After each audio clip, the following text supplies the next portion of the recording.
जय श्री हरि। प्रिय भक्तों, क्या आपने कभी ऐसा सुना है कि केवल बृहस्पतिवार के पावन दिन भगवान श्री हरि विष्णु और माता लक्ष्मी की दिव्य कथा सुन लेने मात्र से जीवन के बड़े से बड़े दुख दूर हो जाते हैं। घर में सुख शांति बनी रहती है और संतान पर आने वाले संकट भी टल जाते हैं। आप सभी का स्वागत है भक्ति स्टोरीज में, जहां हम लेकर आते हैं भगवान की ऐसी पावन कथाएं जो आत्मा को शांति और जीवन को नई दिशा देती हैं। प्रिय श्रोताओं, आज की यह कथा केवल एक साधारण कहानी नहीं है, बल्कि यह स्वयं मोक्ष का मार्ग मानी गई है। यह कथा बृहस्पतिवार की उस अद्भुत महिमा से जुड़ी है, जिसका श्रद्धा से श्रवण करने पर मनुष्य के जीवन के पाप, दुख और कष्ट धीरे धीरे समाप्त होने लगते हैं। यह वही पावन दिन है जब जगत के पालनहार भगवान विष्णु और धन संपत्ति की देवी माता लक्ष्मी अपने भक्तों पर विशेष कृपा बरसाते हैं। जो व्यक्ति इस दिन सच्चे मन से भगवान विष्णु और माता लक्ष्मी की पूजा, व्रत और कथा का श्रवण करता है, उसके जीवन में सुख, शांति, समृद्धि और सौभाग्य का आगमन होता है। कहा जाता है कि जब घर में अशांति बढ़ने लगे, मन चिंता से घिर जाए, धन की कमी सताने लगे और रिश्तों में प्रेम कम होने लगे, तब बृहस्पतिवार का यह व्रत और कथा भगवान की कृपा पाने का सबसे सरल मार्ग बन जाती है। यह केवल एक धार्मिक परंपरा नहीं, बल्कि आत्मा को पवित्र करने का दिव्य माध्यम है। श्रद्धा से कथा सुनने वाला व्यक्ति अपने पिछले जन्मों के पापों से भी मुक्ति पाने लगता है। तो प्रिय भक्तों, कथा शुरू करने से पहले अपने मन को शांत कर लीजिए। भगवान श्री हरि और माता लक्ष्मी का स्मरण कीजिए और मन ही मन प्रार्थना कीजिए। हे नारायण, हे मां लक्ष्मी, अपनी कृपा दृष्टि सदैव हम पर बनाए रखना। क्योंकि यह कथा केवल सुनने के लिए नहीं है, बल्कि इसे महसूस करने के लिए है। इसमें वह शक्ति है जो दुखी जीवन में आशा भर सकती है, भटके हुए मन को सही राह दिखा सकती है और पापी को भी पवित्र बना सकती है। शास्त्रों में कहा गया है कि जिस घर में श्रद्धा से बृहस्पतिवार की कथा सुनी जाती है, वहां कभी दरिद्रता स्थायी रूप से नहीं टिकती। माता लक्ष्मी स्वयं उस घर में निवास करती हैं और रोग, भय, कलह जैसे दोष दूर होने लगते हैं। इसलिए प्रिय श्रोताओं, आपसे विनम्र निवेदन है कि इस कथा को अंत तक अवश्य सुनें, क्योंकि कथा का प्रत्येक शब्द आपके जीवन में सकारात्मक परिवर्तन ला सकता है। और यदि आप सच्चे भक्त हैं, तो इस पावन कथा को अपने परिवार और मित्रों तक भी अवश्य पहुंचाएं, क्योंकि धर्म का प्रचार करने वाला व्यक्ति भगवान नारायण को अत्यंत प्रिय होता है। तो आइए, पूरी श्रद्धा, विश्वास और भक्ति के साथ भगवान विष्णु और माता लक्ष्मी के चरणों में प्रणाम करते हुए इस दिव्य कथा का शुभ आरंभ करते हैं। प्राचीन भारतवर्ष के आंचल में बसा हुआ एक छोटा सा गांव था, लोनी। यह गांव अपनी प्राकृतिक सुंदरता, शांत वातावरण और गहरी धार्मिक आस्था के लिए दूर दूर तक प्रसिद्ध था। गांव के चारों ओर हरे भरे खेत लहलहाते थे और बीचों बीच बहने वाली निर्मल नदी की कल कल ध्वनि ऐसा एहसास कराती थी मानो स्वयं प्रकृति भगवान की आरती गा रही हो। इसी गांव के एक कोने में मिट्टी से बना एक छोटा सा घर था। घर की दीवारें पुरानी हो चुकी थीं। छत से कभी कभी बारिश का पानी टपक जाता था, लेकिन उस आंगन में एक अलग ही पवित्रता बसती थी। वहां रहने वाले लोग गरीब जरूर थे, पर उनके मन में भगवान के लिए अटूट श्रद्धा थी। उस घर में रहता था पीलू और उसकी पत्नी ज्योति। पीलू बेहद सीधा साधा, मेहनती और धर्म पर विश्वास रखने वाला इंसान था। उसका हर दिन सूरज निकलने से पहले शुरू हो जाता। वह खेतों में दिन भर मेहनत करता, तेज धूप में पसीना बहाता, लेकिन उसके चेहरे पर कभी शिकायत नहीं दिखाई देती थी। उसके होठों पर हर समय भगवान नारायण का नाम रहता। जब वह हल चलाता या कुएं से पानी खींचता, तब भी धीमे स्वर में AUM नमो भगवते वासुदेवाय का जाप करता रहता था। वहीं उसकी पत्नी ज्योति अपने नाम की तरह ही पूरे घर की रोशनी थी। वह बेहद शांत, सरल और सहनशील स्वभाव की स्त्री थी। गांव की औरतें अक्सर कहा करती थीं कि ज्योति में मां लक्ष्मी की झलक दिखाई देती है। घर में गरीबी बहुत थी। कई बार 2 वक्त की रोटी जुटाना भी मुश्किल हो जाता था, लेकिन ज्योति ने कभी अपने पति से कोई शिकायत नहीं की। फटे पुराने कपड़ों में भी वह संतोष और विश्वास का दीप जलाए रखती थी। लोनी गांव में वैसे तो सब कुछ सामान्य था, लेकिन पीलू के जीवन में एक ऐसा दुख था जो उसे भीतर ही भीतर तोड़ रहा था। वह दुख था घोर गरीबी और समाज के कुछ लोगों द्वारा किया जाने वाला अपमान। समय बीतता गया और एक साल ऐसा आया जब लोनी गांव में अकाल जैसी स्थिति पैदा हो गई। बारिश नहीं हुई, खेत सूख गए और जिन लोगों के घर अनाज से भरे थे उन्होंने भी अपने दरवाजे बंद कर लिए। गरीबों की मदद करने के बजाय सबने अपनी तिजोरियां संभाल लीं। पीलू के घर में जो थोड़ा बहुत अनाज बचा था वह भी धीरे धीरे खत्म होने लगा। एक बृहस्पतिवार की सुबह थी। पीलू नींद से उठा तो उसने देखा कि ज्योति रसोई में खाली बर्तनों को साफ कर रही है। बर्तनों की आवाज पूरे घर के सूनेपन को और गहरा कर रही थी। पीलू धीरे से उसके पास गया और बोला, ज्योति, क्या आज भी घर में खाने के लिए कुछ नहीं बचा? ज्योति ने अपनी आंखों में आए आंसुओं को छुपाने की कोशिश की, लेकिन उसकी नम आंखें सब कुछ कह रही थीं। उसने धीमे स्वर में कहा, आज बृहस्पतिवार है। पिछले कई दिनों से जैसे तैसे गुजारा कर रहे थे, लेकिन आज तो भगवान के भोग के लिए भी घर में कुछ नहीं है और हमारी गुड़िया भी रात से भूखी है। यह सुनकर पीलू का दिल भर आया। वह अपनी बेटी को भूखा नहीं देख सकता था। उसने अपना पुराना गमछा कंधे पर रखा और खुद को संभालते हुए बोला, तुम चिंता मत करो ज्योति, मैं आज पास के गांव जाकर काम ढूंढता हूं। भगवान विष्णु और बृहस्पति देव जरूर हमारी मदद करेंगे, तुम बस हिम्मत मत हारना। इतना कहकर पीलू घर से निकल पड़ा। रास्ते भर उसके मन में अनगिनत सवाल चल रहे थे। वह सोच रहा था कि उसने कभी किसी का बुरा नहीं किया, हमेशा सच्चाई और धर्म की राह पर चला। फिर भगवान उसकी इतनी कठिन परीक्षा क्यों ले रहे हैं? चलते चलते दोपहर हो गई। सूरज सिर पर आग बरसा रहा था। भूख और प्यास से उसका गला सूख चुका था, लेकिन उसे कहीं काम नहीं मिला। जहां भी गया लोगों ने उसे दुत्कार कर लौटा दिया। थक हार कर पीलू एक विशाल बरगद के पेड़ के नीचे बैठ गया। उसकी आंखों से आंसू बहने लगे। उसने आसमान की ओर देखते हुए टूटे हुए मन से कहा, हे नारायण, क्या मेरी भक्ति में कोई कमी रह गई है? क्या मेरी बच्ची को भूखा सुलाना ही मेरी किस्मत में लिखा है? अगर आज भी मैं खाली हाथ घर लौटा तो अपनी पत्नी और बेटी की आंखों में कैसे देख पाऊंगा? अभी वह इन्हीं विचारों में डूबा हुआ था, तभी पीलू ने देखा कि सामने से एक वृद्ध साधु धीरे धीरे उसकी ओर चले आ रहे हैं। उनके चेहरे पर अद्भुत तेज था।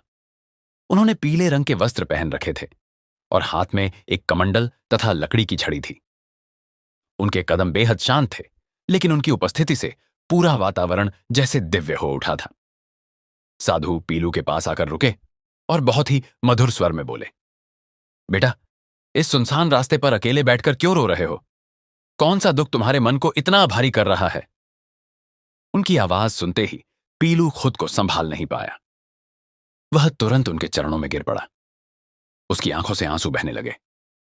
उसने टूटे हुए मन से अपनी सारी पीड़ा साधु महाराज को बता दी। उसने कहा, महाराज, गरीबी ने मेरे घर को पूरी तरह घेर लिया है। कई दिनों से घर में ठीक से भोजन नहीं बना। आज बृहस्पतिवार के दिन तो भगवान को भोग लगाने के लिए भी कुछ नहीं बचा। मेरी छोटी बेटी भूखी है और मैं पूरी तरह असहाय हो चुका हूं। साधु महाराज ने बड़े प्रेम से उसके सिर पर हाथ फेरा और मुस्कुराते हुए बोले, पुत्र, जीवन में कष्ट आना स्वाभाविक है, लेकिन जो व्यक्ति कठिन समय में भी धैर्य नहीं छोड़ता वही ईश्वर की कृपा का पात्र बनता है। याद रखो, जो इंसान विश्वास खो देता है वह भगवान से भी दूर हो जाता है। फिर साधु ने आकाश की ओर देखते हुए कहा, आज बृहस्पतिवार का अत्यंत पावन दिन है। क्या तुम्हें इस दिन की महिमा पता है? पीलू ने विनम्रता से सिर झुका लिया और बोला, महाराज, मैं ज्यादा पढ़ा लिखा नहीं हूं, मुझे शास्त्रों का ज्ञान नहीं। मैं तो बस इतना जानता हूं कि भगवान विष्णु ही मेरे पालनहार हैं। साधु यह सुनकर प्रसन्न हो गए। उन्होंने कहा, यही सबसे बड़ा ज्ञान है पुत्र। सुनो, आज का दिन भगवान विष्णु और देवगुरु बृहस्पति को समर्पित है। तुम्हारी पत्नी ज्योति बहुत पुण्यवान और पवित्र हृदय वाली स्त्री है। तुम घर जाओ और उसे कहो कि वह श्रद्धा से बृहस्पतिवार का व्रत करे और कथा सुने।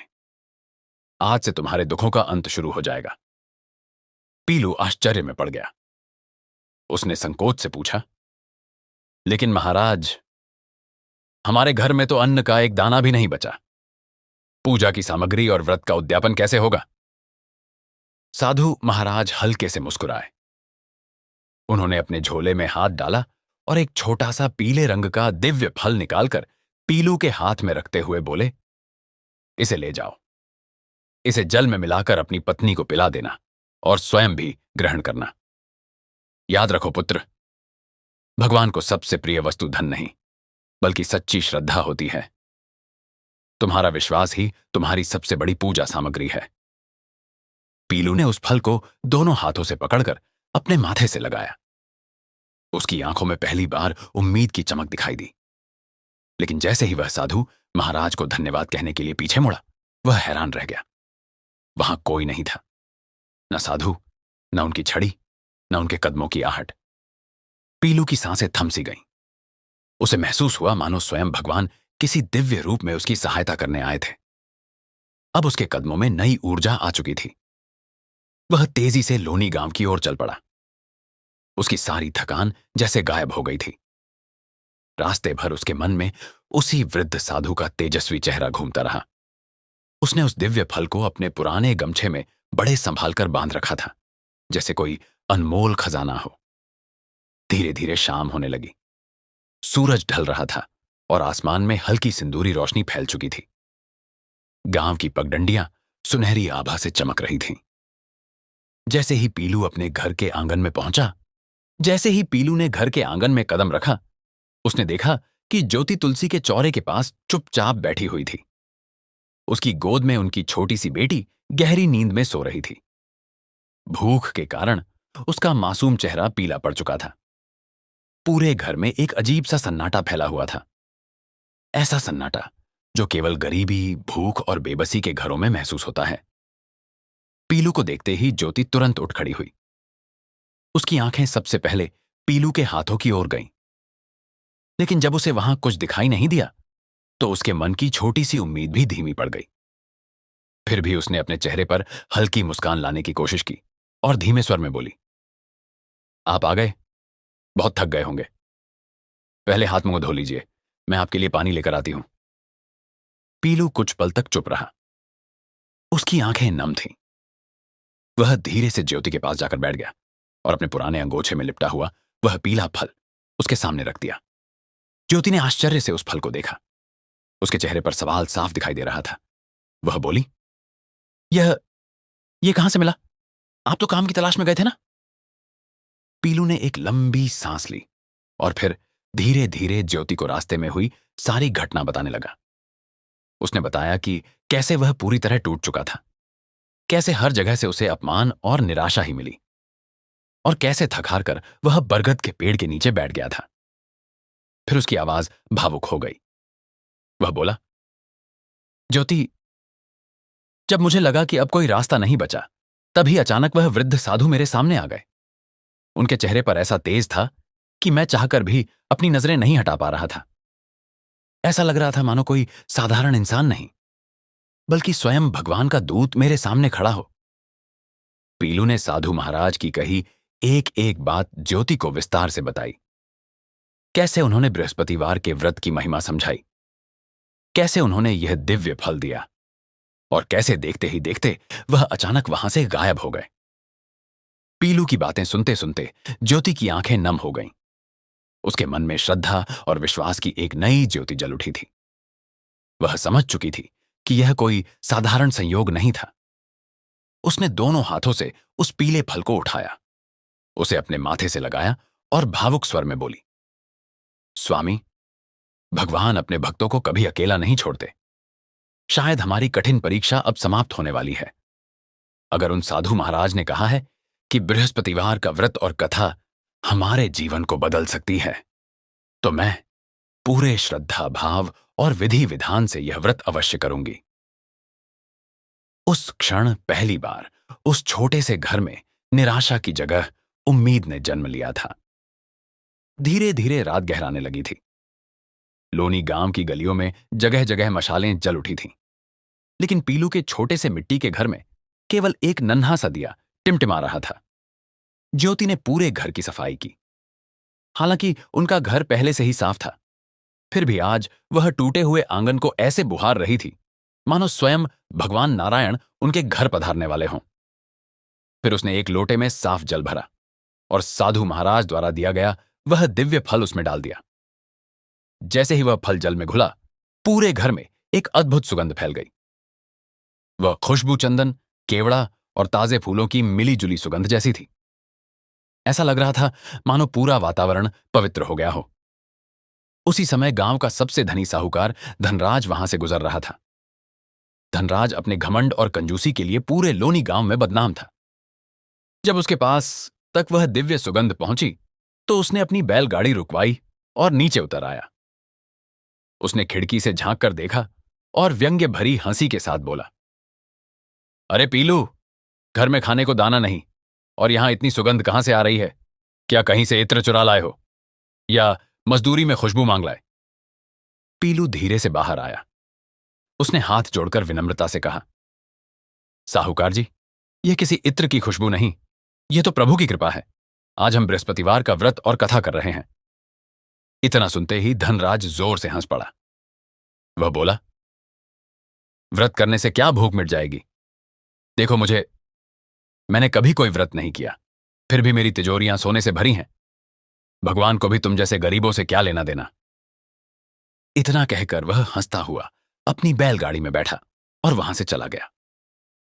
उसके कटु शब्द सुनकर एक पल के लिए पीलू का मन दुखी हो उठा, लेकिन तभी ज्योति ने उसका हाथ थाम लिया और शांत स्वर में बोली, स्वामी, जो लोग धन के घमंड में डूब जाते हैं वे भक्ति की सच्ची सुगंध को कभी नहीं पहचान पाते। आप विचलित मत होइए। आइए हम अपनी पूजा शुरू करते हैं। ज्योति ने आंखें बंद करके भगवान विष्णु और माता लक्ष्मी का ध्यान किया। उसके पास न पीले वस्त्र थे, न फूल, न चने की दाल और न ही कोई विशेष पूजा सामग्री, लेकिन उसके मन में सच्ची श्रद्धा थी। उसने अपनी छोटी बेटी को भी पास बिठाया और कथा सुनाना शुरू किया। हे नारायण, हे जगत के पालनहार, हे भक्तों के दुख दूर करने वाले प्रभु, हम आपके द्वार पर खाली हाथ आए हैं। हमें धन दौलत नहीं चाहिए, बस इतनी कृपा करना कि हमारी संतान कभी भूखी न सोए। जैसे जैसे ज्योति कथा सुनाती गई, घर का वातावरण बदलने लगा। टूटी हुई दीवारें, टपकती छत और गरीबी का एहसास जैसे धीरे धीरे मिटने लगा। पीलू और ज्योति को ऐसा महसूस हो रहा था मानो वे किसी दिव्य लोक में बैठे हों। कथा के दौरान ज्योति ने एक प्राचीन राजा और रानी की कथा सुनाई। उसने बताया कि कैसे एक दानी राजा की रानी को दान देना पसंद नहीं था और उसके अहंकार के कारण उनका पूरा राजपाट नष्ट हो गया। फिर कैसे एक वृद्ध ब्राह्मण ने उन्हें बृहस्पतिवार व्रत की महिमा बताई और भगवान की कृपा से उनका खोया हुआ वैभव वापस लौट आया। कथा समाप्त होने के बाद ज्योति ने उस दिव्य जल को प्रसाद के रूप में पीलू और अपनी बेटी को दिया। जैसे ही उन्होंने वह जल ग्रहण किया, उनकी भूख और थकान पल भर में दूर हो गई। ऐसा लगा मानो उन्होंने भरपेट भोजन कर लिया हो। उनकी छोटी बेटी, जो कुछ देर पहले भूख से रो रही थी, अब खिलखिलाकर हंसने लगी। धीरे धीरे आधी रात हो गई। पूरा लोनी गांव गहरी नींद में डूब चुका था, लेकिन पीलू के घर में एक अनोखी शांति फैली हुई थी। तभी अचानक दरवाजे पर जोर से दस्तक हुई। पीलू घबरा गया। उसके मन में डर पैदा हुआ कि कहीं साहूकार धनराज फिर से उनका अपमान करने तो नहीं आया। वह धीरे धीरे दरवाजे की ओर बढ़ा और कांपते हाथों से दरवाजा खोला। दरवाजा खुलते ही वह स्तब्ध रह गया। सामने वही वृद्ध साधु खड़े थे, लेकिन इस बार उनके पीछे दो विशाल सफेद बैल और एक बड़ी बैलगाड़ी खड़ी थी, जो अनाज की बोरियों, फलों और कई उपहारों से भरी हुई थी। साधु महाराज के चेहरे पर वही शांत और दिव्य मुस्कान थी। पीलू की आंखें आश्चर्य से फैल गईं। उसकी आवाज कांपने लगी। महाराज, आप इतनी रात को? साधु महाराज मुस्कुराए और बोले, पुत्र, तुम्हारी श्रद्धा ने स्वयं नारायण को प्रसन्न कर दिया है। तुम्हारी पत्नी ज्योति के अटूट विश्वास ने माता लक्ष्मी को तुम्हारे द्वार तक आने के लिए विवश कर दिया। ये सब तुम्हारे लिए है, क्योंकि तुमने अभाव में भी धर्म और विश्वास का साथ नहीं छोड़ा। पीलू और ज्योति भावुक होकर उस वृद्ध साधु के चरणों में गिर पड़े। ज्योति की आंखों से आंसू लगातार बह रहे थे। कांपती हुई आवाज में वह बोली, महाराज, हमें तो बस आपकी कृपा चाहिए थी। यह इतना बड़ा आशीर्वाद। लेकिन साधु महाराज ने उसे बीच में ही रोक दिया। उनके चेहरे पर शांत मुस्कान थी। वे बोले, पुत्री, यह तो केवल शुरुआत है। जिस घर में बृहस्पतिवार के दिन भगवान नारायण और माता लक्ष्मी को सच्चे मन से स्थान दिया जाता है, वहां से संकट स्वयं दूर हो जाते हैं। जाओ, इस अन्न को संभालो और कल पूरे गांव में प्रसाद बांटो। याद रखना, ईश्वर की कृपा बांटने से और बढ़ती है। पीलू अभी कुछ और पूछ ही पाता कि अचानक तेज हवा चली और अगले ही पल वह दिव्य साधु अंधेरे में कहीं विलीन हो गए। लेकिन इस बार वे अपने पीछे अनाज और फलों से भरी वह बैलगाड़ी छोड़ गए थे। पीलू और ज्योति एक दूसरे को बस हैरानी से देखे जा रहे थे। दोनों के मन में एक ही सवाल था, क्या यह सपना है या सच? लेकिन सामने रखी अनाज की बोरियां इस बात का प्रमाण थीं कि यह कोई भ्रम नहीं, बल्कि ईश्वर का चमत्कार था। सुबह होते ही लोनी गांव में यह खबर आग की तरह फैल गई। जब लोगों ने पीलू के घर के बाहर वह अनाज से भरी बैलगाड़ी देखी, तो सबकी आंखें आश्चर्य से फैल गईं। साहूकार धनराज भी वहां पहुंच गया। कल तक जो पीलू को तुच्छ समझता था, आज वही उसे देखकर भीतर ही भीतर जल रहा था। उसने देखा कि पीलू, जो कुछ दिन पहले अपनी बेटी के लिए भोजन तक नहीं जुटा पा रहा था, आज गांव के हर जरूरतमंद को खुले दिल से अनाज बांट रहा है। लोनी गांव की वह सुबह सचमुच अलग थी। सूरज की पहली किरण जब पीलू के मिट्टी के घर पर पड़ी, तो ऐसा लग रहा था मानो पूरा घर किसी दिव्य प्रकाश से चमक उठा हो। रात भर पीलू और ज्योति सो नहीं पाए थे। उनकी आंखों में नींद नहीं, बल्कि भगवान के प्रति कृतज्ञता थी। सुबह होते ही दोनों ने सबसे पहले उस स्थान की पूजा की जहां बैलगाड़ी खड़ी थी। ज्योति ने आंगन को गोबर से लीपा, सुंदर रंगोली बनाई और तुलसी के पास दीप जलाया। आज उसके चेहरे पर चिंता नहीं, बल्कि भक्ति का तेज दिखाई दे रहा था। पीलू ने गांव के हर गरीब और जरूरतमंद को बुलवा भेजा। धीरे धीरे पूरा लोनी गांव उनके घर के बाहर इकट्ठा हो गया। लोग आपस में बातें कर रहे थे। कल तक इनके घर में खाने को कुछ नहीं था। इतना अनाज आखिर आया कहां से? यह जरूर भगवान का चमत्कार है। कुछ लोग श्रद्धा से भरे थे, तो कुछ के मन में ईर्ष्या जन्म लेने लगी थी। लेकिन पीलू के चेहरे पर जरा भी घमंड नहीं था। वह हर व्यक्ति को अनाज देते हुए बस इतना कहता, यह मेरा नहीं है भाई, यह सब नारायण की कृपा है, मैं तो केवल माध्यम हूं। उधर ज्योति भी भूखे बच्चों को गुड़ और पानी बांट रही थी। उसकी ममता अब केवल अपनी बेटी तक सीमित नहीं रही थी, बल्कि पूरे गांव के लिए उमड़ रही थी। भीड़ के एक कोने में साहूकार धनराज खड़ा यह सब देख रहा था। उसकी आंखों में जलन साफ दिखाई दे रही थी। उसे अपनी दौलत और रुतबे पर बहुत घमंड था, लेकिन आज एक गरीब किसान की उदारता ने उसके अहंकार को चोट पहुंचाई थी।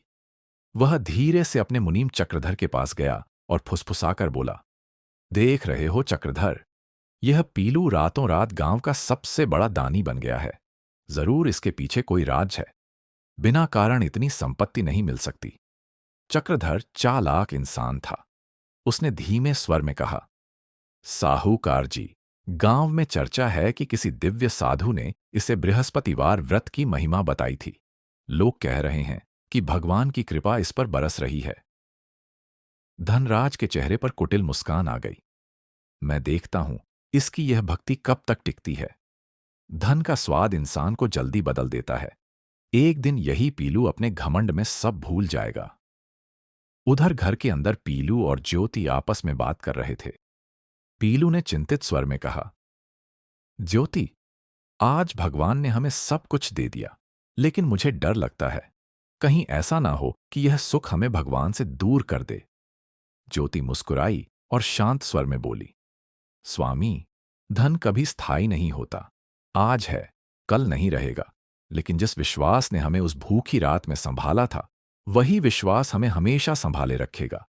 हम हर बृहस्पतिवार को व्रत करेंगे और जितना हो सके लोगों की सेवा करेंगे। यही हमारी सच्ची परीक्षा है। तभी गांव के वृद्ध और ज्ञानी व्यक्ति दीनदयाल वहां आए। उन्होंने पीलू को गले लगाया और बोले, बेटा, भगवान जब देता है तो उम्मीद से ज्यादा देता है, लेकिन वह यह भी देखता है कि इंसान उस कृपा का उपयोग कैसे करता है। याद रखना, पेट की भूख अन्न से मिटती है, लेकिन आत्मा की भूख केवल भक्ति और विनम्रता से शांत होती है। दिन ढलते ढलते गांव के कई लोगों को अनाज बांटा जा चुका था, लेकिन आश्चर्य की बात यह थी कि जितनी बोरियां खाली होतीं, बैलगाड़ी में उतनी ही नई बोरियां दिखाई देने लगतीं। यह देखकर पूरा गांव जय श्री हरि के जयकारों से गूंज उठा। उसी शाम जब पीलू और ज्योति संध्या आरती की तैयारी कर रहे थे, तभी दरवाजे पर दस्तक हुई। पीलू ने दरवाजा खोला तो सामने साहूकार धनराज खड़ा था। उसके हाथ में रेशमी थैली थी और चेहरे पर बनावटी मुस्कान। वह बोला, अरे पीलू भाई, आज तो तुमने पूरे गांव का दिल जीत लिया। मैं तो बस तुम्हें बधाई देने आया हूं। यह छोटा सा उपहार मेरी ओर से स्वीकार करो। पीलू संकोच में पड़ गया। वह बोला, साहूकार जी, इसकी क्या जरूरत थी? भगवान की कृपा से अब हमारे पास पर्याप्त है।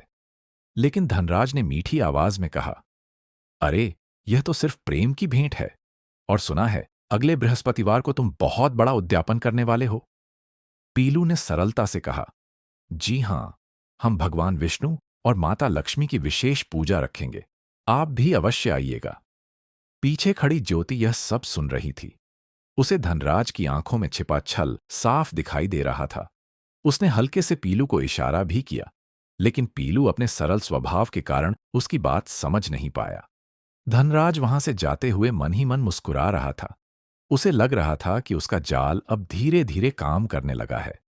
उसके जाने के बाद ज्योति ने चिंतित होकर कहा, स्वामी, मुझे उस व्यक्ति की नीयत ठीक नहीं लगती।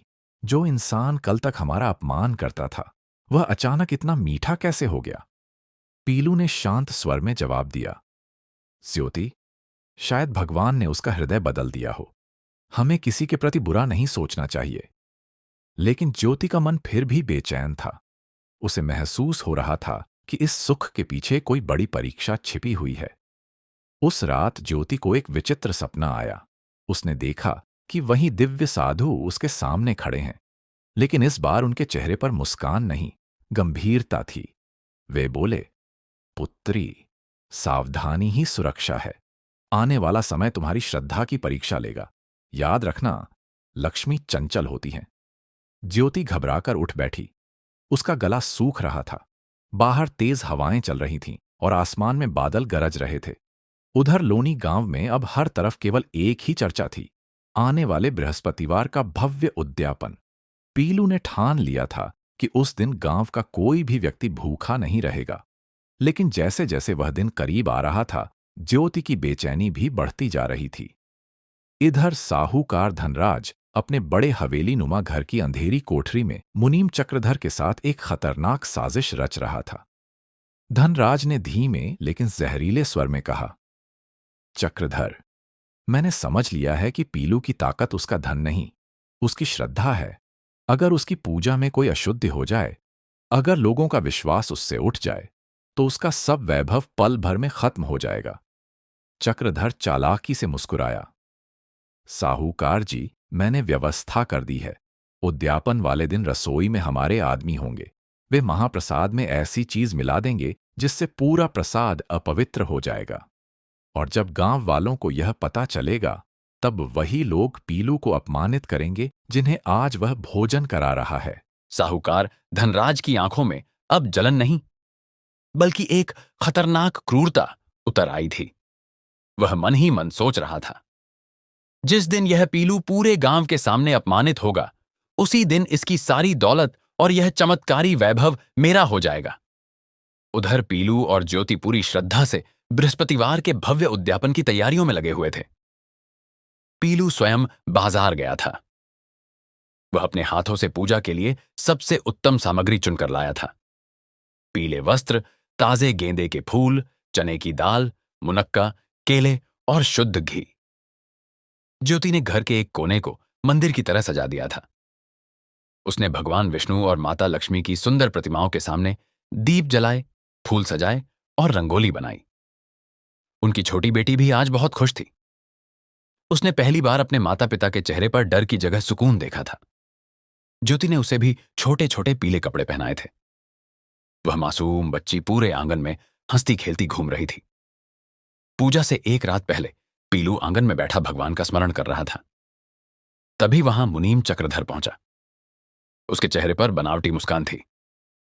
वह बोला, पीलू भाई, साहूकार जी ने मुझे भेजा है। वे कह रहे थे कि इतने बड़े आयोजन में अगर ब्राह्मणों को दान देने के लिए सोने की मोहरों की जरूरत हो तो वे उधार देने को तैयार हैं।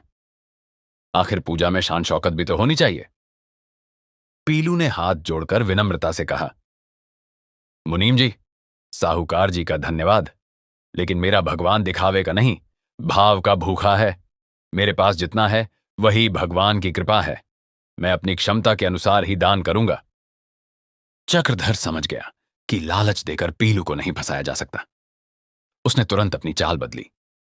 वह धीरे से बोला, ठीक है, जैसी आपकी इच्छा। लेकिन सुना है गांव के पंडित जी बहुत कठोर स्वभाव के हैं। पूजा में अगर जरा सी भी अशुद्धि या गलती हो जाए तो उसका बहुत बुरा परिणाम भी हो सकता है। इतना कहकर वह चला गया। लेकिन उसके शब्द पीलू के मन में एक अनजाना डर छोड़ गए। रात गहराने लगी। पूरा लोनी गांव नींद में डूब चुका था, लेकिन पीलू के घर की रसोई में हलचल शुरू हो चुकी थी। महाप्रसाद के लिए बड़े बड़े कड़ाव चढ़ाए गए थे। हलवाई भोजन बनाने में लगे हुए थे। ज्योति का मन जाने क्यों बहुत बेचैन था। वह बार बार रसोई में जाकर सब देख रही थी। उसे बार बार लग रहा था कि कुछ गलत होने वाला है। आधी रात के समय जब सबको लगा कि घर के लोग सो चुके हैं, तभी एक हलवाई चुपके से रसोई के कोने में पहुंचा।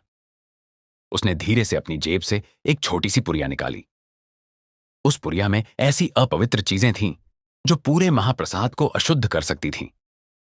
जैसे ही वह उसे खड़ाव में डालने वाला था, अचानक घर के बाहर तेज चमक हुई। पूरी रसोई एक पल के लिए उजाले से भर गई। ऐसा लगा मानो आसमान से बिजली उतर आई हो। हलवाई डर के मारे कांप उठा। उसके हाथ से वह पुरिया छूटकर सीधे जमीन पर गिर गई। उसी समय पास के कमरे में सो रही ज्योति की आंख खुल गई। उसे किसी की आहट महसूस हुई। वह तुरंत बाहर आई और जोर से बोली, कौन है वहां? हलवाई घबरा गया। वह अंधेरे का फायदा उठाकर वहां से भाग निकला। ज्योति जब रसोई तक पहुंची तो वहां कोई नहीं था, लेकिन जमीन पर पड़ी वह पुरिया देखकर उसका दिल बैठ गया। उसने कांपते हाथों से पुरिया खोली और अंदर की चीजें देखकर उसकी आंखों से आंसू निकल पड़े। वह समझ गई कि यह किसी की बहुत बड़ी साजिश थी। अगर यह अशुद्धि महाप्रसाद में मिल जाती तो पूरा उद्यापन अपवित्र हो जाता। ज्योति तुरंत पीलू के पास दौड़ी। पीलू ने जब सब देखा तो वह स्तब्ध रह गया। अब उसे समझ आया कि धनराज की मीठी बातें और चक्रधर की डर भरी चेतावनी केवल एक षड्यंत्र था। ज्योति रोते हुए बोली, स्वामी, हमारे शत्रु केवल हमारी संपत्ति नहीं छीनना चाहते, वे हमारी श्रद्धा तोड़ना चाहते हैं। अगर यह पुरिया प्रसाद में मिल जाती तो पूरा गांव हमें अपवित्र समझता। पीलू ने गहरी सांस ली और भगवान की प्रतिमा के सामने जाकर बैठ गया। उसने ज्योति का हाथ पकड़कर कहा, अब हमें और सावधान रहना होगा। कल का दिन केवल पूजा का नहीं, हमारी श्रद्धा की परीक्षा का दिन है।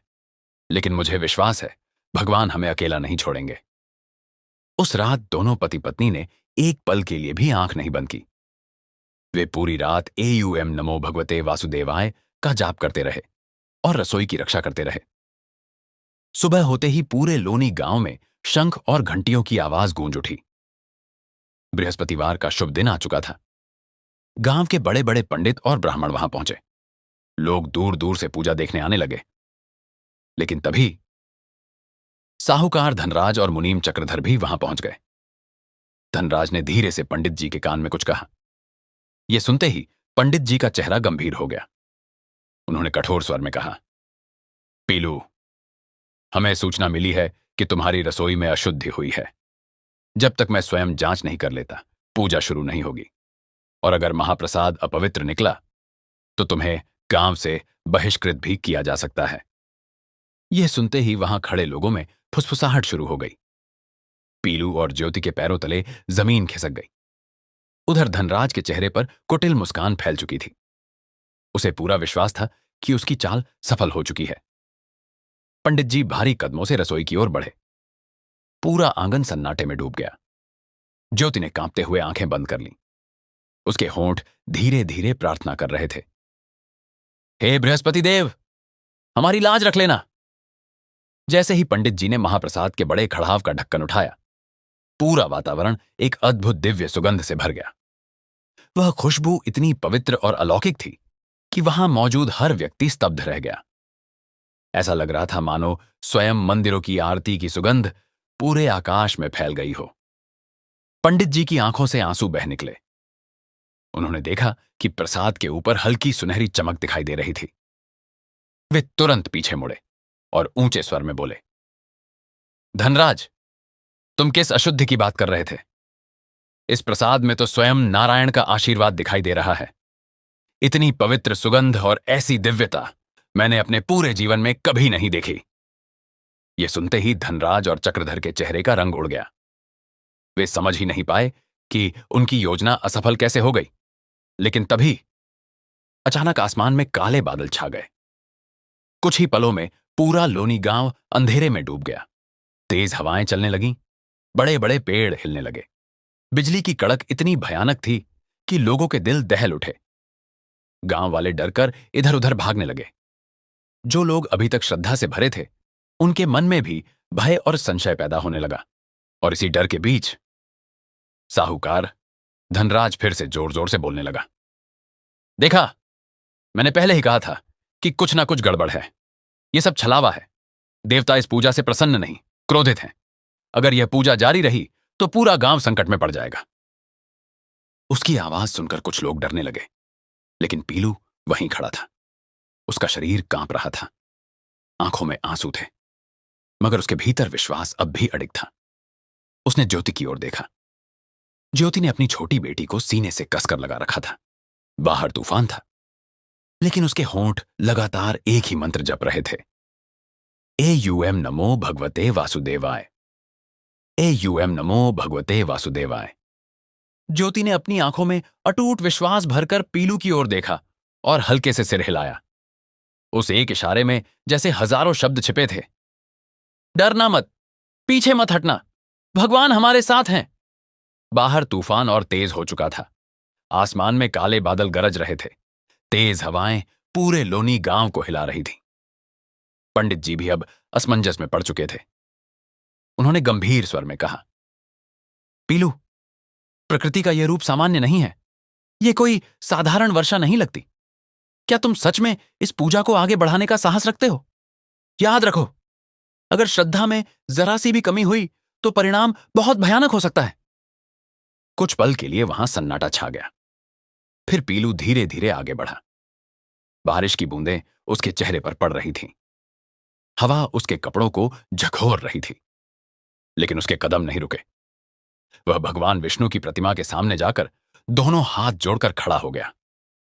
उसकी आंखों में आंसू थे, लेकिन आवाज में विश्वास था। उसने आसमान की ओर देखकर पुकारा, हे नारायण, हे संसार के पालनहार, अगर मैंने सच्चे मन से आपकी भक्ति की है, अगर मेरी पत्नी ज्योति की श्रद्धा निष्कलंक है, तो आज हमारी लाज रख लीजिए। यह पूजा हमने अपने सुख के लिए नहीं रखी, यह पूरे गांव के कल्याण के लिए है। अगर कोई दंड देना हो तो मुझे दे दीजिए प्रभु, लेकिन मेरा विश्वास मत टूटने देना। पीलू की आवाज तूफान के बीच दूर तक गूंज गई। और तभी एक ऐसा चमत्कार हुआ जिसे देखकर वहां मौजूद हर व्यक्ति की सांसें थम गईं। पूरा लोनी गांव मूसलाधार बारिश में भीग रहा था। गलियां पानी से भर चुकी थीं। पेड़ हवा में झुक रहे थे।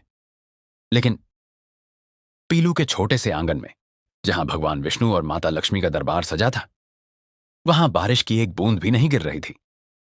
ऐसा लग रहा था मानो किसी अदृश्य दिव्य शक्ति ने उस पूरे आंगन को अपने संरक्षण में ले लिया हो। आंगन की मिट्टी सूखी थी। दीपक की लौ बिना कांपे शांत जल रही थी। फूल वैसे ही ताजे और सुगंधित थे। यह दृश्य देखकर पंडित जी की आंखें फैल गईं। गांव वाले जो डरकर भाग रहे थे, वे भी वापस लौट आए। हर कोई बस स्तब्ध होकर उस चमत्कार को देख रहा था।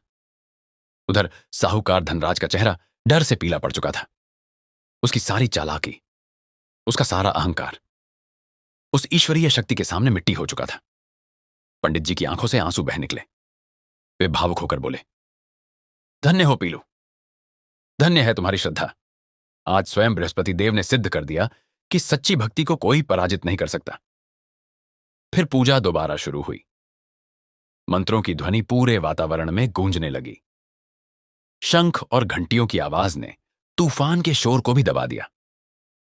ज्योति बड़े प्रेम से भगवान विष्णु को पीला चंदन लगा रही थी। उसने भगवान को पीले फूलों की माला पहनाई और फिर कथा का अंतिम भाग सुनाना शुरू किया। उसकी आवाज में ऐसा दर्द और ममता थी कि वहां बैठे लोगों की आंखें भर आईं। वह कथा एक गरीब स्त्री की थी जिसने अपनी आखिरी रोटी भी एक भूखे साधु को खिला दी थी, और फिर उसी एक रोटी के बदले भगवान ने उसके घर को कभी खत्म ना होने वाले अन्न से भर दिया था। ज्योति जब यह कथा सुना रही थी तो ऐसा लग रहा था मानो उसके अपने जीवन की पीड़ा शब्द बनकर बाहर आ रही हो। वहां बैठे लोग अपनी सुध बुद्ध खो चुके थे। कुछ लोगों की आंखों से आंसू बह रहे थे, कुछ हाथ जोड़कर भगवान का नाम ले रहे थे। ऐसा महसूस हो रहा था जैसे स्वयं माता लक्ष्मी उस कथा को सुनने वहां उपस्थित हों। और जैसे ही कथा समाप्त हुई वैसे ही अचानक वह भयानक तूफान शांत हो गया। बारिश रुक गई, काले बादल हटने लगे। फिर बादलों के बीच से सूरज की एक सुनहरी किरण निकली और सीधे भगवान विष्णु की प्रतिमा पर आकर पड़ी। पूरा वातावरण दिव्य प्रकाश से भर गया। आरती शुरू हुई। AUM जय लक्ष्मी रमणा की ध्वनि पूरे गांव में गूंज उठी। आरती के बाद पीलू ने महाप्रसाद बांटना शुरू किया, लेकिन वह साधारण प्रसाद नहीं था। जिस किसी ने उसे ग्रहण किया उसके मन में एक अजीब सी शांति उतर गई। लोगों को ऐसा लग रहा था जैसे उनके भीतर का भय, दुख और क्रोध सब मिटता जा रहा हो। तभी अचानक भीड़ में हलचल हुई। मुनीम चक्रधर दौड़ता हुआ आया और सीधे पीलू के चरणों में गिर पड़ा। वह जोर जोर से रोने लगा। रोते हुए उसने कहा, पीलू भाई, मुझे माफ कर दो। मैंने बहुत बड़ा पाप किया है। साहूकार धनराज ने ही मुझे प्रसाद में अशुद्ध मिलाने के लिए भेजा था, लेकिन उस रात जैसे ही हम ऐसा करने वाले थे एक दिव्य प्रकाश प्रकट हुआ। मैं डर गया। भगवान ने मुझे रोक दिया। यह सुनते ही पूरा गांव गुस्से से भर उठा। सबकी नजरें धनराज की ओर मुड़ गईं। लोग चिल्लाने लगे, इसे गांव से निकालो। इसने भगवान की पूजा को अपवित्र करने की कोशिश की। यह पापी है। धनराज डर गया। वह वहां से भागने की कोशिश करने लगा, लेकिन तभी पीलू आगे आया। उसने हाथ उठाकर सबको शांत किया। फिर वह धीरे धीरे धनराज के पास गया और उसका कांपता हुआ हाथ पकड़ लिया। पूरा गांव हैरानी से यह दृश्य देख रहा था। पीलू शांत स्वर में बोला, भाइयों, आज का दिन क्रोध का नहीं है। आज का दिन भगवान के प्रेम और क्षमा का दिन है। साहूकार जी ने जो किया वह उनके अज्ञान और अहंकार के कारण किया, लेकिन अगर भगवान हमें क्षमा करना सिखाते हैं तो हम कौन होते हैं, किसी को दंड देने वाले। पीलू की आंखों में ना गुस्सा था, न बदले की भावना, सिर्फ करुणा थी। और यही करुणा धनराज के पत्थर जैसे हृदय को अंदर तक तोड़ गई। जो साहूकार धनराज कल तक अपने धन और घमंड में अंधा हो चुका था, आज वही सबके सामने सिर झुकाए खड़ा था। उसकी आंखों से लगातार आंसू बह रहे थे। उसकी आवाज कांप रही थी। वह पीलू के चरणों में गिर पड़ा और रोते हुए बोला, पीलू, आज तुमने मुझे जीवन का सबसे बड़ा सत्य सिखा दिया। मैं समझता था कि धन ही सबसे बड़ी ताकत है, लेकिन आज जाना कि असली वैभव सोने चांदी में नहीं, बल्कि मन की पवित्रता, सेवा और भक्ति में होता है। अगर संभव हो तो मुझे क्षमा कर दो। यह सुनकर वहां खड़े गांव वालों की आंखें भी नम हो गईं। जिस व्यक्ति ने हमेशा दूसरों को नीचा दिखाया था, आज वही टूटकर भगवान के सामने खड़ा था। धीरे धीरे पूजा संपन्न हुई। पूरा लोनी गांव महाप्रसाद ग्रहण करके संतोष और शांति के साथ अपने अपने घर लौट गया। लेकिन उस रात जब चारों ओर गहरा सन्नाटा छा गया, जब दीपक की लौ धीरे धीरे टिमटिमा रही थी, तभी पीलू और ज्योति ने अपने घर के बाहर फिर वही दिव्य वृद्ध साधु को खड़े देखा। लेकिन इस बार कुछ अलग था। उनके चारों ओर एक अद्भुत प्रकाश फैला हुआ था। ऐसा लग रहा था मानो हजारों सूर्यों का तेज एक ही स्थान पर उतर आया हो। लेकिन उस प्रकाश में आंखों को चुभन नहीं, बल्कि शांति थी। साधु महाराज के पीछे एक दिव्य ज्योति मंडरा रही थी, जिसे देखकर ऐसा प्रतीत होता था मानो पूरे संसार की सुख समृद्धि उसी प्रकाश में समाई हो। साधु महाराज मुस्कुराए। उनकी आवाज पहले से भी अधिक गंभीर और दिव्य थी। वे बोले, पुत्र पीलू, आज तुमने केवल अपनी गरीबी पर विजय नहीं पाई, तुमने अपने सबसे बड़े शत्रु के अहंकार को भी प्रेम और क्षमा से परास्त कर दिया। तुम्हारी परीक्षा अब पूर्ण हुई। पीलू की आंखों में आंसू आ गए। वह कांपती आवाज में बोला, महाराज, आप वास्तव में कौन हैं? क्या आज हमें अपने वास्तविक स्वरूप के दर्शन नहीं देंगे? इतना सुनते ही वह वृद्ध साधु मुस्कुराए। फिर धीरे धीरे उन्होंने अपना हाथ उठाया और अगले ही पल उनकी पूरी काया बदलने लगी। पीले वस्त्र दिव्य आभा में चमक उठे।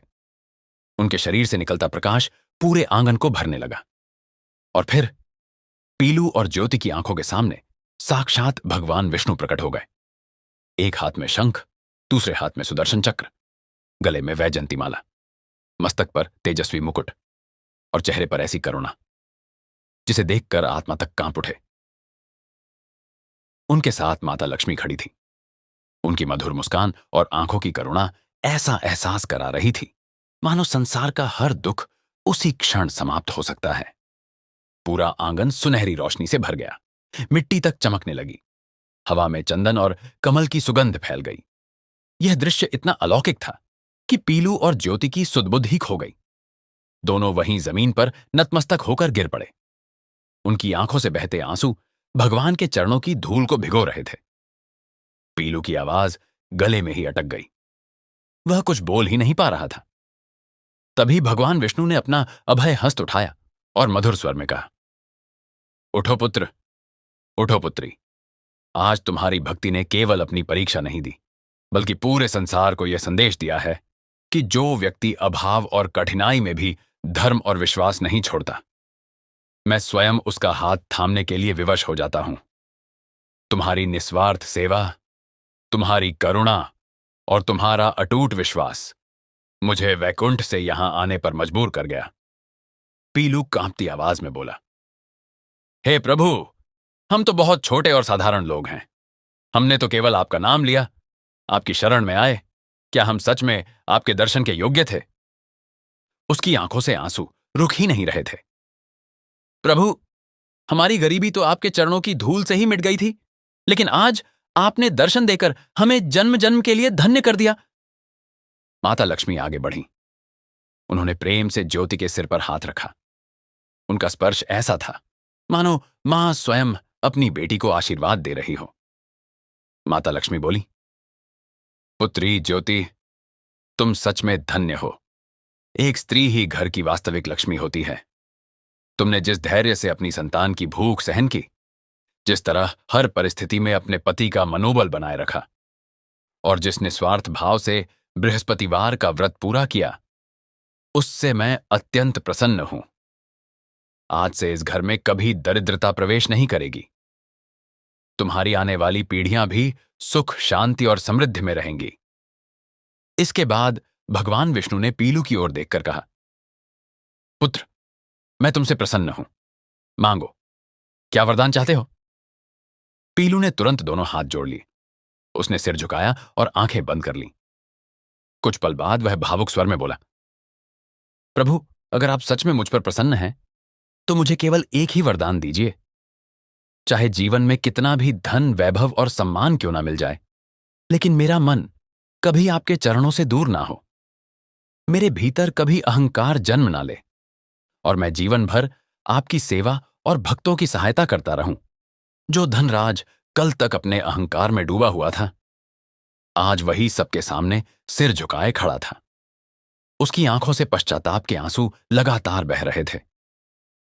कांपती हुई आवाज में वह पीलू से बोला, पीलू, आज तुमने मुझे जीवन का सबसे बड़ा सत्य समझा दिया। मैं पूरी जिंदगी सोने चांदी की तिजोरियों को ही असली धन समझता रहा, लेकिन आज जाना कि सबसे बड़ा वैभव मन की पवित्रता, सेवा और सच्ची भक्ति में होता है। अगर हो सके तो मुझे क्षमा कर दो और मुझे भी भगवान के रास्ते पर चलना सिखा दो। पीलू ने बिना एक पल गंवाए धनराज को उठाकर गले लगा लिया। उस क्षण वहां मौजूद हर व्यक्ति की आंखें नम हो गईं। धीरे धीरे पूजा संपन्न हुई। पूरा लोनी गांव महाप्रसाद ग्रहण करके संतोष और शांति के साथ अपने घर लौट गया। लेकिन उस रात जब चारों ओर गहरा सन्नाटा छा गया, जब आकाश में चांद की हल्की रोशनी फैली हुई थी और जब केवल दीपक की लौ घर के आंगन को रोशन कर रही थी, तभी पीलू और ज्योति ने अपने घर के बाहर फिर से उसी वृद्ध साधु को खड़े देखा। लेकिन इस बार उनके चारों ओर पहले से भी अधिक दिव्य प्रकाश फैला हुआ था। ऐसा लग रहा था मानो पूरा आकाश उनके चरणों में उतर आया हो। उनके पीछे एक अद्भुत ज्योति चमक रही थी। उस प्रकाश को देखकर ऐसा अनुभव हो रहा था मानो संसार की सारी सुख समृद्धि उसी में समाई हुई हो। साधु महाराज मुस्कुराए और बोले, पुत्र पीलू, आज तुमने केवल अपनी गरीबी पर विजय नहीं पाई, तुमने अपने सबसे बड़े शत्रु के अहंकार को भी प्रेम और क्षमा से परास्त कर दिया। तुम्हारी परीक्षा अब पूरी हो चुकी है। पीलू भावुक होकर उनके चरणों में झुक गया। उसकी आवाज कांप रही थी। महाराज, आप वास्तव में कौन हैं? क्या आज हमें अपने असली स्वरूप के दर्शन नहीं कराएंगे? साधु महाराज मुस्कुराए। फिर उन्होंने धीरे धीरे अपना हाथ उठाया और अगले ही पल उनकी पूरी देह दिव्य प्रकाश से चमकने लगी। पीले वस्त्र सुनहरी आभा में बदल गए। चारों ओर शंखध्वनि गूंजने लगी। हवा में कमल और चंदन की सुगंध फैल गई। फिर पीलू और ज्योति की आंखों के सामने जो दृश्य प्रकट हुआ, उसे देखकर उनकी सांसें थम गईं। साक्षात भगवान विष्णु उनके सामने खड़े थे। एक हाथ में शंख, दूसरे हाथ में सुदर्शन चक्र, गले में वैजयंती माला, मस्तक पर तेजस्वी मुकुट और चेहरे पर ऐसी दिव्य मुस्कान जिसे देखकर आत्मा तक शांत हो जाए। उनके साथ माता लक्ष्मी खड़ी थी। उनका स्वरूप इतना करुणामय था कि उन्हें देखकर मन के सारे दुख अपने आप मिटते महसूस हो रहे थे। पूरा आंगन सुनहरी रोशनी से भर गया। मिट्टी तक सोने की तरह चमकने लगी। दीपक की लौ हजारों दीपों जैसी दिखाई देने लगी। पीलू और ज्योति दोनों वहीं स्तब्ध खड़े रह गए। उनकी आंखों से आंसुओं की धारा बह रही थी। ऐसा लग रहा था मानो समय उसी क्षण ठहर गया हो। वे दोनों रोते हुए भगवान के चरणों में गिर पड़े। भगवान विष्णु ने अपना अभय हस्त उठाया और अत्यंत मधुर स्वर में कहा, उठो पुत्र, उठो पुत्री। आज तुम्हारी भक्ति ने पूरे संसार के सामने यह सिद्ध कर दिया है कि जो मनुष्य कठिन से कठिन परिस्थिति में भी धर्म और विश्वास का साथ नहीं छोड़ता, मैं स्वयं उसकी रक्षा करने के लिए विवश हो जाता हूं। तुम्हारी निस्वार्थ सेवा, तुम्हारा धैर्य और तुम्हारा अटूट विश्वास मुझे वैकुंठ छोड़कर यहां आने पर मजबूर कर गया। पीलू कांपती हुई आवाज में बोला, हे प्रभु, हम तो बहुत छोटे और साधारण लोग हैं। हमने तो केवल आपका नाम लिया। क्या हम सच में आपके दर्शन के योग्य थे? उसकी आंखों से बहते आंसू रुक ही नहीं रहे थे। प्रभु, हमारी गरीबी तो आपके चरणों की धूल से ही समाप्त हो गई थी, लेकिन आज आपने दर्शन देकर हमें जन्म जन्म के लिए धन्य कर दिया। तभी माता लक्ष्मी आगे बढ़ी। उन्होंने प्रेम से ज्योति के सिर पर हाथ रखा। उनकी आवाज में मां जैसी ममता थी। वे बोली, पुत्री ज्योति, तुम सच में धन्य हो। एक स्त्री ही घर की वास्तविक लक्ष्मी होती है।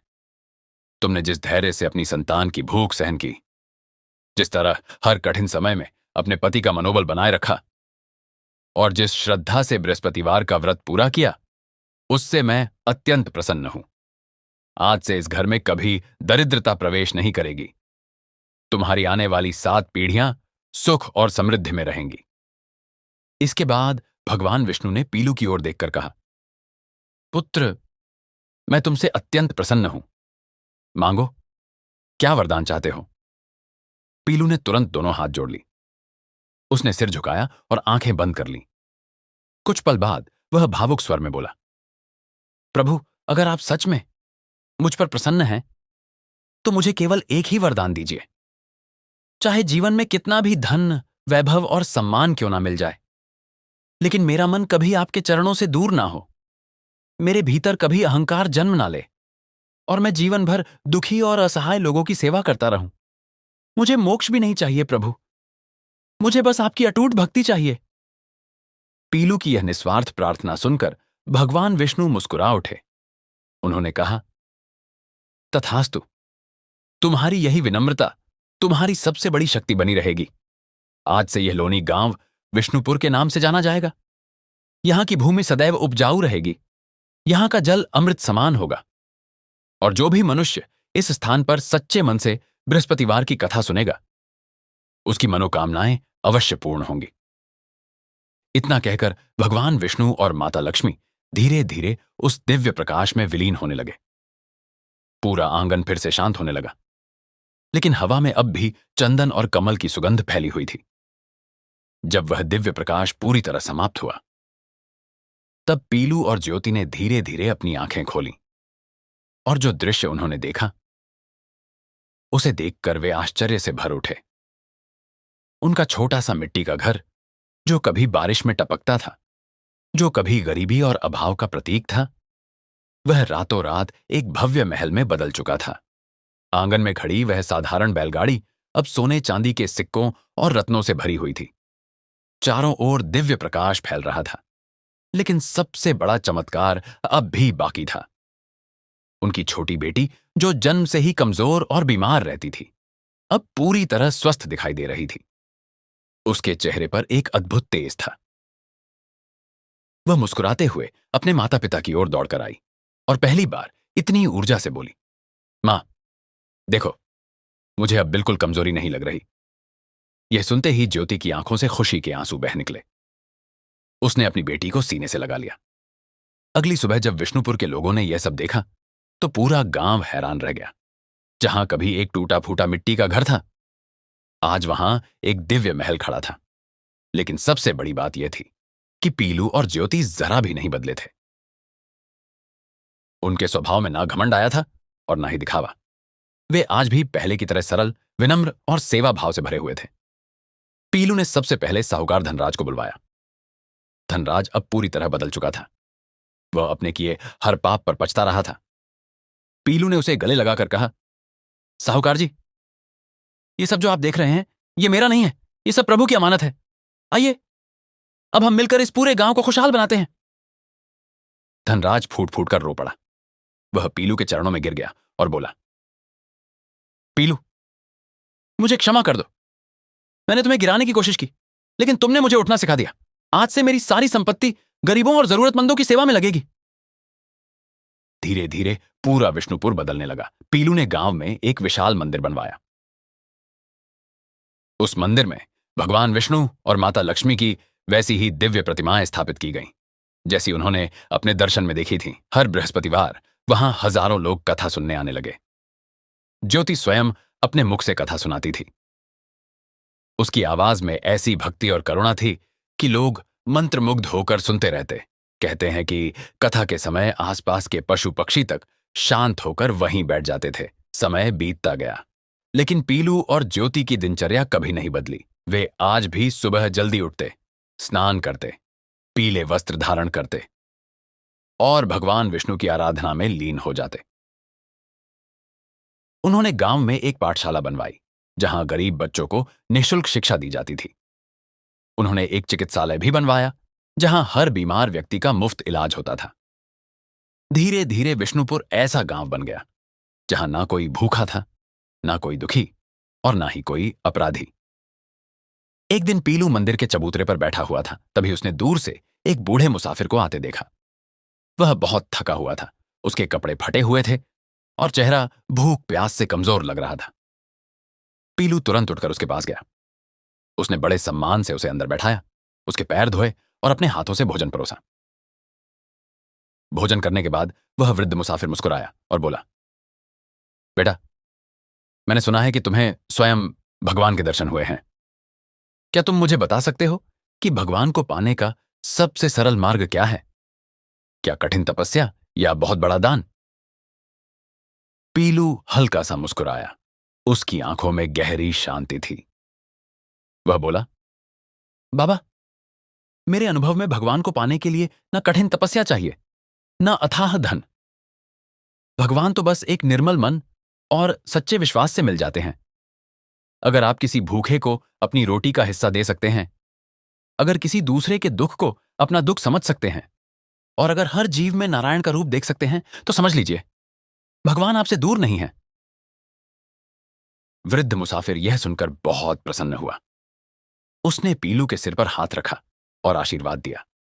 लेकिन जैसे ही वह जाने के लिए मुड़ा, पीलू को फिर वही दिव्य सुगंध महसूस हुई, वही चंदन और कमल की महक जो उस पहली रात आई थी। पीलू तुरंत पीछे मुड़ा, लेकिन वहां कोई नहीं था। वह मुस्कुरा दिया। उसे समझ आ गया था कि प्रभु आज फिर किसी रूप में उसकी परीक्षा लेने आए थे। लेकिन विष्णुपुर की इस सुख शांति के बीच अब एक नई परीक्षा आने वाली थी। दूर दूर के राज्यों तक विष्णुपुर की समृद्धि की चर्चा पहुंच चुकी थी। एक लालची राजा कालकेतु ने इस गांव पर कब्जा करने का निश्चय कर लिया। वह अपनी विशाल सेना लेकर विष्णुपुर की सीमा तक आ पहुंचा। पूरे गांव में भय फैल गया। लोग डरने लगे कि कहीं उनका यह स्वर्ग जैसा गांव युद्ध की आग में न जल जाए। पीलू के पास न कोई सेना थी, न कोई हथियार, लेकिन उसके पास विश्वास था। राजा कालकेतु ने संदेश भेजा, या तो अपनी सारी संपत्ति मेरे हवाले कर दो, या विनाश के लिए तैयार हो जाओ। ज्योति ने पीलू की आंखों में देखा और बोली, स्वामी, क्या हमारा विश्वास इतना कमजोर है कि हम डर जाएं? पीलू मंदिर की सीढ़ियों पर चढ़ गया। पूरा गांव उसके सामने खड़ा था। उसने ऊंची आवाज में कहा, भाइयों, आज हमारी रक्षा कोई हथियार नहीं करेगा। आज हमारी रक्षा हमारी श्रद्धा करेगी।